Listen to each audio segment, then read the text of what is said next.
Okay, so what I'm gonna be doing on here is I'm gonna be upgrading. Like you said, if you give a brain, I'll upgrade it to level 60, like most of these, and I'll give it back. See if anyone will trust me for that though. Wait a minute. Hold up. That's billion, right?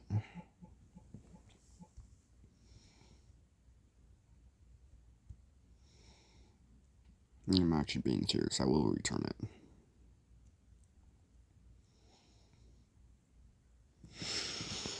And if you want one of these brands, just make sure to like, sub, hit that notification bell, and comment down your username.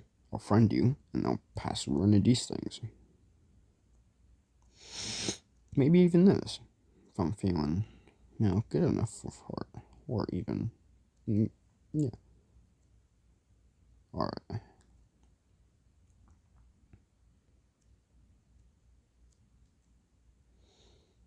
I'm gonna ask a random person.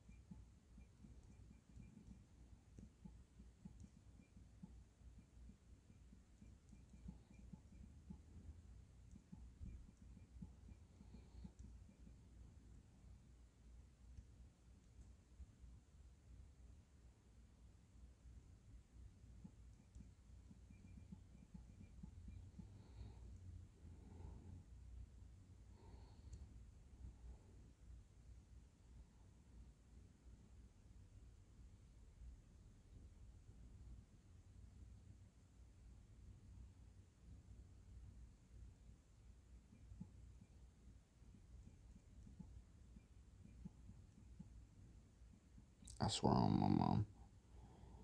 Oh, follow, follow me.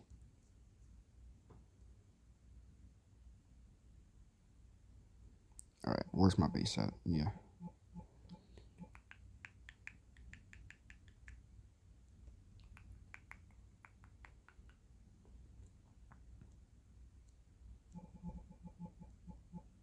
Is he? Come here. Oh, he's going around that way. Oh, he is lagging. Alright, let's do this. Let's place it down, and I'll upgrade it. Place that. I got you.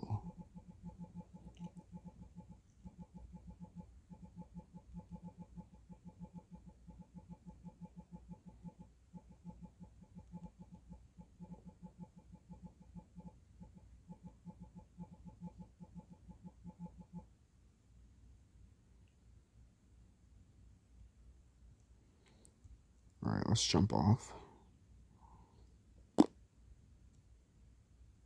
Alright, where's bro space at? Briggs. I think it's this dude right here.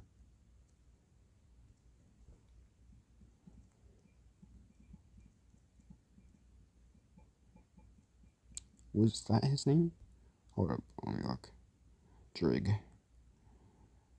Mayor base Drig. Brain rot. Hun. Gotta fix my grammar there. Frit.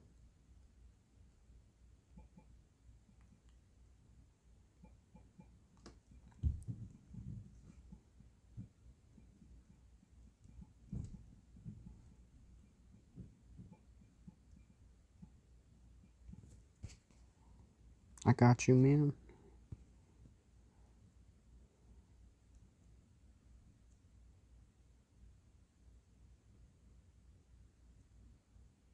Where he at? Where is... Oh, he's all the way over there. Hold up. Where's bro at? Oh, come on. Driggs, right here. Come on, buddy. Yeah, where you going? Alright.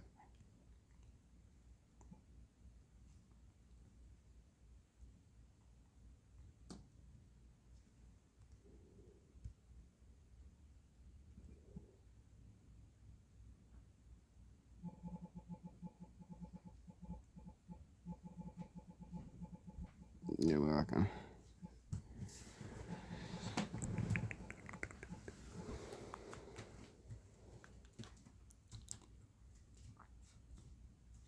Alright. Let's pick this up so I can put that there.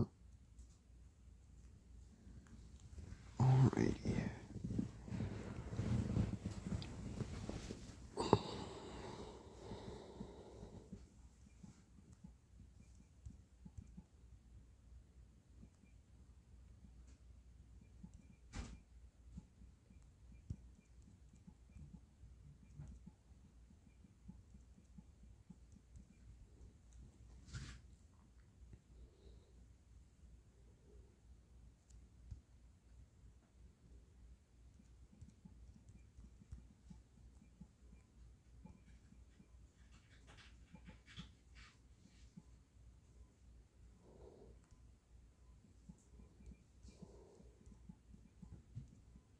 Okay, yeah, they thought I was a scammer. Okay.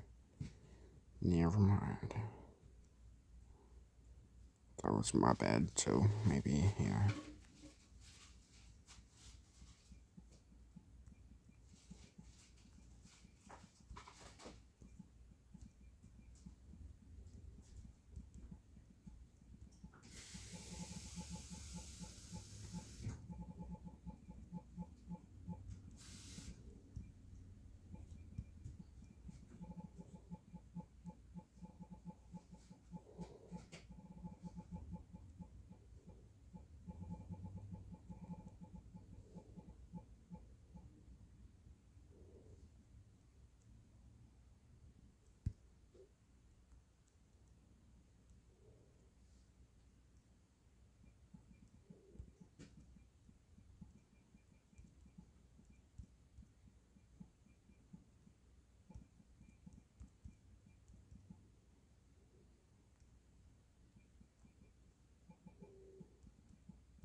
If you want to.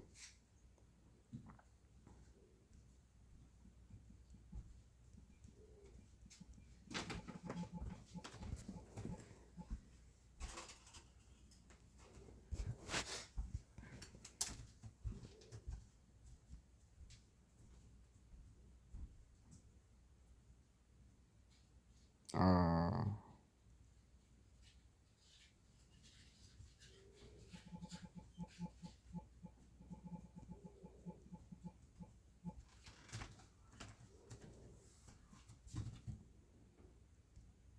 I don't know what's going on. I paused at a random time just to do a video.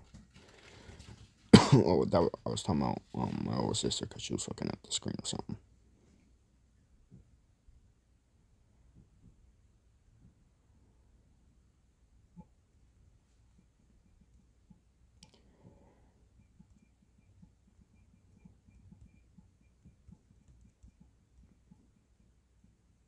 I'll bring it to my base to upgrade. Alright, let's do this. Bop. Bop. I need a spot. Bop. Right here. Yeah, let's do this.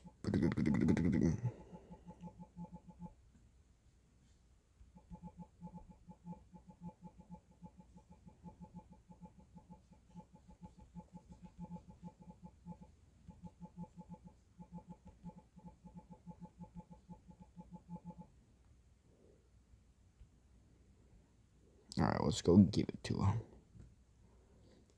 Badonk. Freya, I'm coming back. Yeah.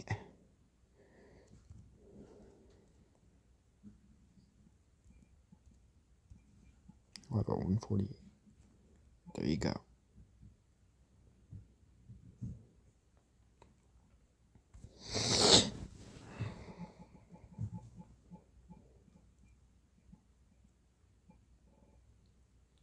Yes, sir.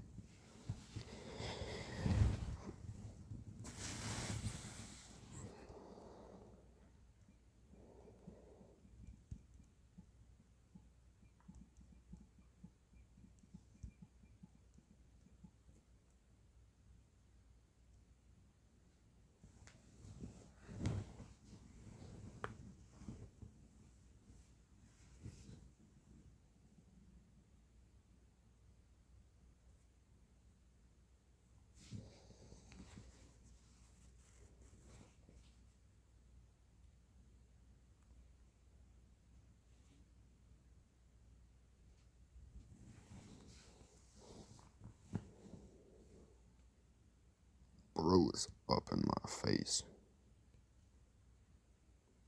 But yeah, that's okay.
I was gonna give a billion Brainrot, but she did not stay enough time for that. Okay. Nice crap, man. I can't even see what this one says.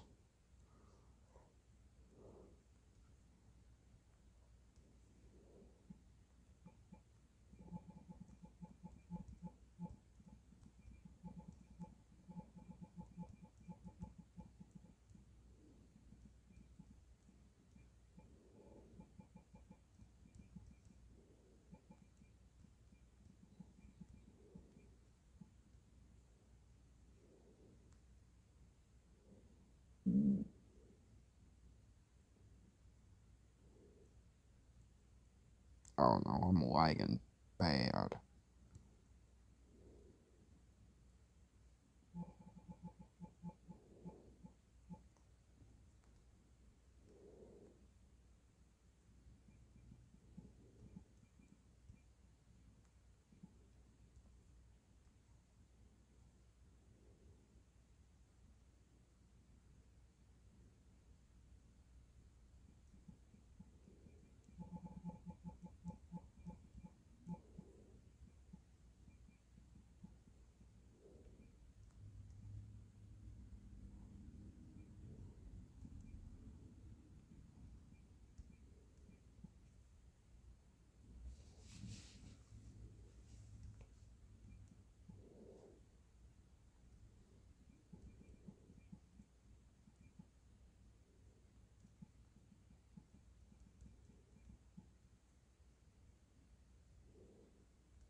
Just give it a moment, please.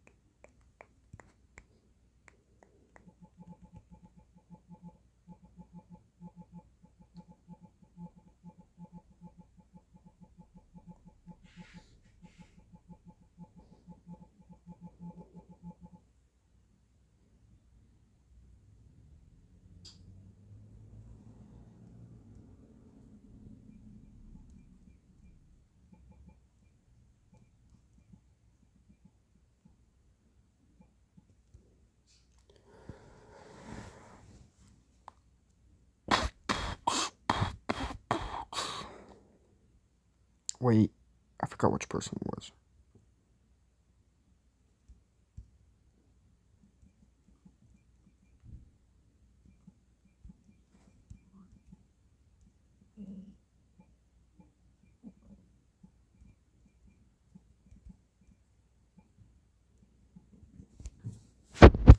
Yeah, I forgot which base it was. Frick.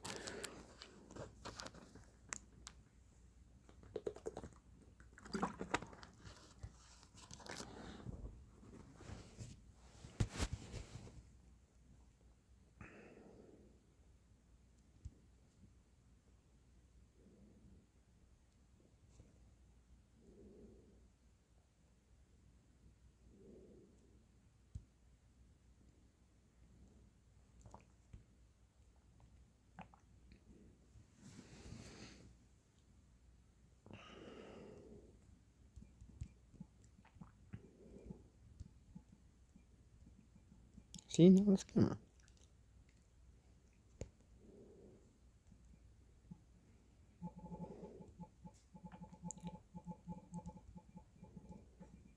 Wait, what the heck?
What does it say it is?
Nah.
After a while, Tielin was asking for help in the residents group. Does anyone have hemostatic drugs, wound medicine, and antibiotics? My grandson was shot by Chen Jing. Dr. Xiaohu urgently needs these medicines for the grandson's surgery. Upon hearing this, Zhang Yi's eyes widened. Dr. Xiaohu was a kind doctor in his past life. Here we see why his eyes are turned in different directions. Tielin made an appeal for medicine, promising gratitude to anyone willing to provide it, but all she received was a lull from the residents. No one wanted to believe or help. Zhang Yi, seeing this, just thought it must be karma.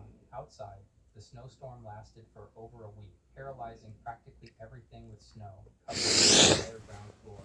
Even if the boy was saved by the doctor, would he live without food? Many people have heard from the news that this was a global snowstorm that occurs once every 100,000 years. The whole world was almost buried in the snowstorm. In some northern cities, the temperature dropped to less than 100 degrees C. Many residents who tried to evacuate to the south ended up freezing to death on the way. In the residents group, Tia Lin started asking for help again. My dear grandson has been hungry for 2 days. He's just a child. Are you going to sit there and watch him die? She was willing to pay for the supplies. Seeing this, the residents started selling packs of instant noodles for $2,000, and then they helped her grandson. Zhang Yi, as always, watching everything, found it amusing. People don't understand the apocalypse in front of them. Soon, they will have to eat money. As a rich person and knowledgeable about things, Xingzong started buying food from everyone who sold it for a lot of money. He knew very well that you can't eat money in this apocalyptic world. A single mother made an appeal for help in the group as well. Her daughter was about to starve to death, and she hoped everyone could help her. Zhang Yi says that this woman in his past life, with her daughter, survived for a long time, so it's all good. It had been 10 days since the freezing. Zhang Yi, as always, was at home, enjoying the comfort. At this moment, the phone rang. Seeing who it was, he chuckled. He opened the video call and said they seemed thinner. So are they eating well? The sight of the chicken made both of them giggle instantly, and they asked why he still has so much food at home. And with this cold, why is he sweating? Mockingly, he says he has a fireplace at home. It's very warm, and he jokes that he's even thinking of going for a run outside to get some fresh air. Yu Qing, drooling over Zhang Yi, saying he's amazing, asked to take a bath inside with him. Without thinking twice, he rejected the invitation and even made a joke. The girl instantly became angry at Zhang Yi's words. It's okay if you don't want to help, but mocking them is not cool. So, is that how it is? You still think I'm a loser? Zhang Yi asked. If you want food, go find your rich boy. And he hung up the call. On the other end, Yu Qing got so pissed off that she threw her phone on the ground. Her loser wasn't a loser anymore. Her best friend still praised Zhang Yi. This guy is awesome. It's her loss for not enjoying the stuff at his place right now. He's better than the rich boys they used to hang out with. The two ended up in a fist fight because the girl wouldn't accept being called dumb. Meanwhile, the government stopped hiding the news of the snow disaster and issued a TV announcement. To meet everyone's electricity needs, power supply would only be available at night, and even then, the voltage would be sufficient only for low-power devices. Currently, all major power plants are shut down, and electricity is scarce. Everyone should use only their cell phones and a lamp or two. No electric showers. Everyone now knows that the ice disaster has no end date. After fighting for 10 minutes without losing their friendship, Yu Qing and her friend decided to be more direct. Yu Qing picked up the phone and called the loser, Zhou Peng, telling a story about how Zhang Yi wanted to tarnish his purity just because he had food. Zhou Peng, pissed off upon hearing this, said Zhang Yi was a scumbag and needed to be taken down. Seeing that Zhou Peng was furious, Yu Qing went further and misled the loser into going to rob Zhang Yi's house now. In no time, the three of them were at his door, each with a kitchen knife hidden, knocking. Watching everything through the cameras, Zhang Yi saw the ultimate loser and knew none of them had any idea about the cameras. They knocked and asked to exchange the medicine they had for food. Angry at their attempt to trick him, Zhang Yi decided to be aggressive, grabbing the hose to spray water on them and end the problems. He changed his mind when he saw the accumulated trash can. His idea was obvious, but magically, I don't know how, he with the hose sprayed sewage on the three, leaving everything full of garbage and saying that's the food they deserve. They can eat. Zhou Peng, furious, struck the door, but didn't scratch it. His hand was hurt. Laughing it off, Zhang Yi said through the speaker that the door is made of steel, and they can't open it. After a while, Zhang Yi gave up on them and went to sleep. However, he suddenly woke up to the sound of a gunshot.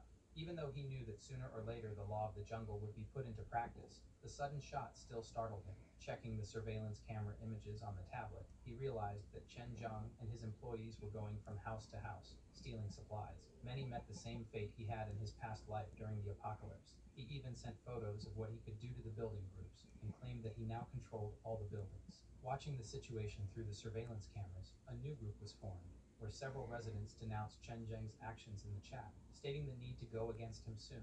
Zhang Yi was also added to the group and read the messages, having fun with it all. A retired veteran proposed leading an attack against Chen Zheng, receiving support.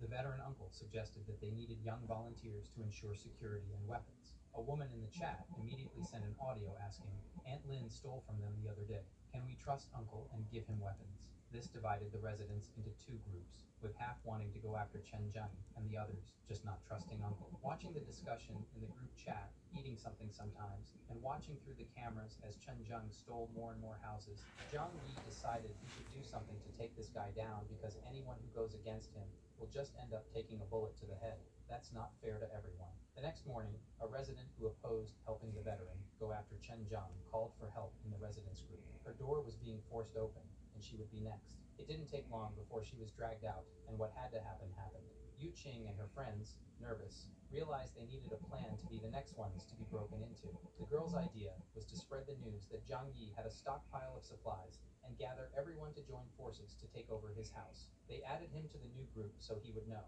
but Zhang Yi didn't care and said it's okay. They argued that he should join forces with the four to protect themselves from Chen Zhang. Zhang Yi's response was simply to leave the group. This change in Zhang Yi's attitude left Yu Qing and the others astounded. How could this loser from just 3 months ago now be so firm? They began discussing how to break into Zhang Yi's house and steal his fortress. The smart glasses guy says to open the door. His friend here knows how to pick locks. They decided to try to break the lock and placed umbrellas so they wouldn't get showered with water or garbage again. Zhang Yi, watching through the surveillance cameras, activated the high voltage defense feature. The clever lockpicker had just admitted that this lock couldn't be opened. The kid practically exploded in shock and died. Seeing this, Zhang Yi felt no remorse for killing these guys. The smart guy with glasses pointed to the door, cursed Zhang Yi as a damn monster, and told him to get out now. Hearing this, he just laughed, grabbed his crossbow, and aiming through the door, hit the left arm of the smart guy's man squarely. The other two went to help the injured and were also a loser and another crazy guy. Yu Qing and the others fled and returned home from where they came. The three hit by arrows were lying on the ground, groaning in pain. One of the girls slapped the slut Yu Qing's face and said it was all her fault. She didn't mention that he had crossbows at home, his crossbow. She argues that she didn't know. Last time, he just sprayed water and garbage. Zhou Peng, the loser as always, defends the slut. Besides, the smart guy remembers that the most important thing is to take care of the wounds. They called, and Dr. Zhou Kier came to check the wounds of the injured people. Surprised, she explained that with the wounds so deep and without professional equipment, they have less than 20%. Furthermore, the iron arrow was rusty, and without antibiotics, it's certain death. The girl, who is a relative of one of the dumb kids, cries at the news and says that Zhang Yi is very cruel and did it on purpose. Until now, Dr. Cootie doesn't know who this is. Zhou Kier leaves the warning. Get medicine soon. If they remove the arrows now, it's over for them. The smart guy with glasses, at this point, must have gone crazy and said Zhang Yi must get the medicine for them. Yu Qing, thinking for once in her life, remembers that Zhang Yi suddenly changed a lot and started stocking up a lot of stuff at home. She tells the others that Zhang Yi does have medicine because she saw him stocking it before. Furthermore, no one here harmed him. They just wanted to rob his house. But since they failed, and only they got hurt, it's his fault. From the corner, there Joe here, listening to everything, just thinks she doesn't know this guy, but they deserve to die anyway. The other girl blames Yu Qing for everything, and forces the slut to figure out how to convince Zhang Yi to give medicine to everyone. This time, even the loser agreed. Without the medicine, he would die too. The plan now was to try to call him, which he answered easily. She is crying on the phone and says the boys are dying, and if he can help, Zhang Yi just asks why he should. Everyone has to die sooner or later. The crazy guy's sister takes the phone to say it's his duty to help, because he injured the guys, and they were rusty. Zhang Yi then says that he used arrows like that, just for them to die anyway. To add insult to injury, he even says he won't help, but Yu Qing can come live with him. At that moment, the girl takes the phone back and says yes, he's yours from now on. Do whatever you want with her, says Zhang Yi. Her blood-sucking friend says to take her too. Zhang Yi says, just come, you can come now. He starts running right away to go. Her friend tries to pull her, and she just gets a push. Get away from me, you bitch, the cousin of one of the boys says, then gives her another slap in the face and calls her a schemer. As always, the slut looks at Joe Peng, too much of a loser, and asks for his help. He has to make them let her go and be happy with Zhang Yi. She also says that Joe Peng is a good man, but he's poor and weak. Zhang Yi's brother is the one who can make her happy now. The kid even falls in pain now. She bolted, trying to go to Zhang Yi's house, but the others stopped her. The reason is that everything is her fault, so Yu Qing doesn't have the right to thrive alone.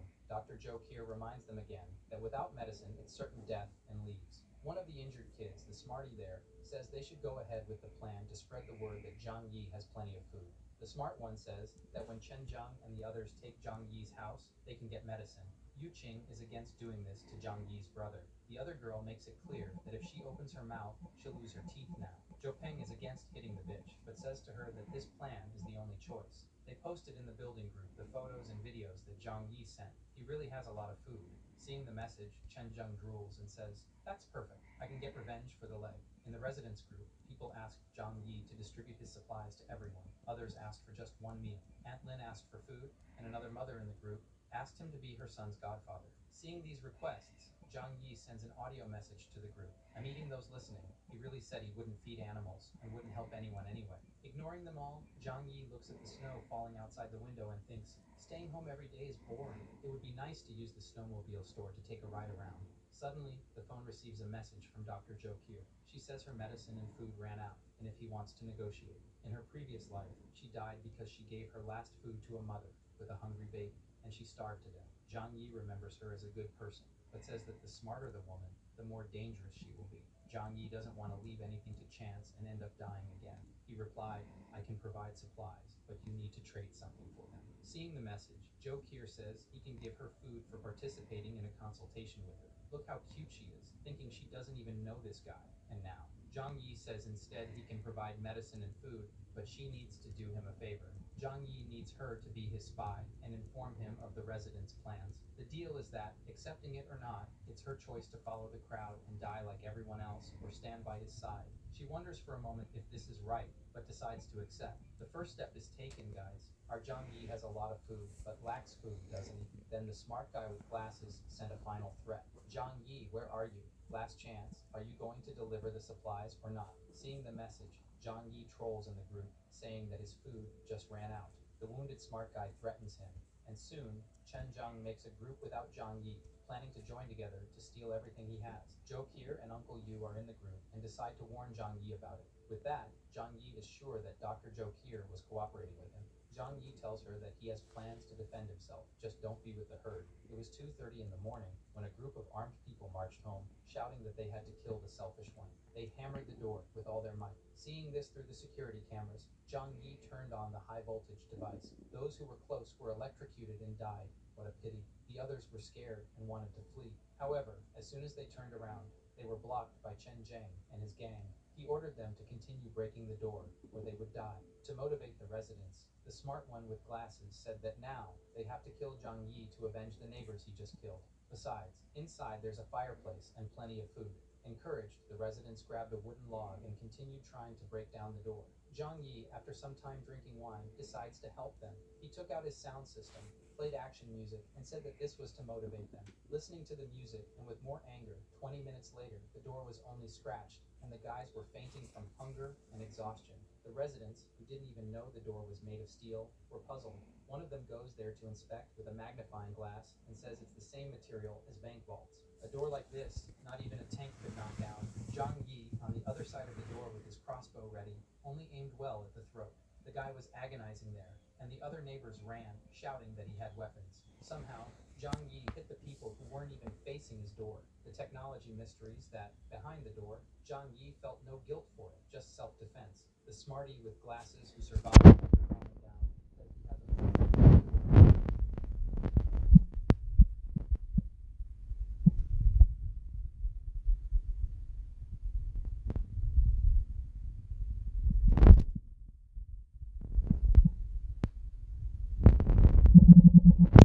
Everyone was shocked. Why on earth would someone put steel in the walls? Someone who knew this situation was going to happen. They tried to break Oh, several other gimme. places in the walls, and every corner had metal. They They went to the apartment above and below his, and as expected, there was metal everywhere. This miserable man has an impenetrable fortress. Without tools, it was impossible to drill through the walls. The neighbors realized that Zhang Yi must have known about the apocalypse to have built such a complex fortress. Everyone was in despair, saying that Zhang Yi was selfish and only thought of himself. Two residents looked at each other hungrily, and for a second thought about eating each other, but it passed. One of the neighbors says he remembers that his apartment's balcony is made of glass. This idea made everyone excited again. Using wooden planks from the neighbor's I'm gonna upload the apartment to vid. his, Zhang Yi sat calmly while everyone together gathered on the balcony. Unfortunately for them, the glass was bulletproof, and they couldn't even scratch it. To help them warm up because it's very cold outside, Zhang Yi took two. They fell off the planks, Like, and then sub, neighbors who oh, didn't took okay. the opportunity to warm up Like, a little. sub, and After a hit that while, notification bell for another video. returned to his balcony in front of the If you glass, want to be begging a for part food. of any more As in his videos, past life, just they ate. He friend doesn't me. even feel sorry for them. This Tess is shows them my warm pasta to see them thingy eat. She here. even puts it on a table right in front of them. Zhang Yi then told them that for whoever brings Chen Zheng's head, will Yeah. receive food for a So, week. bye.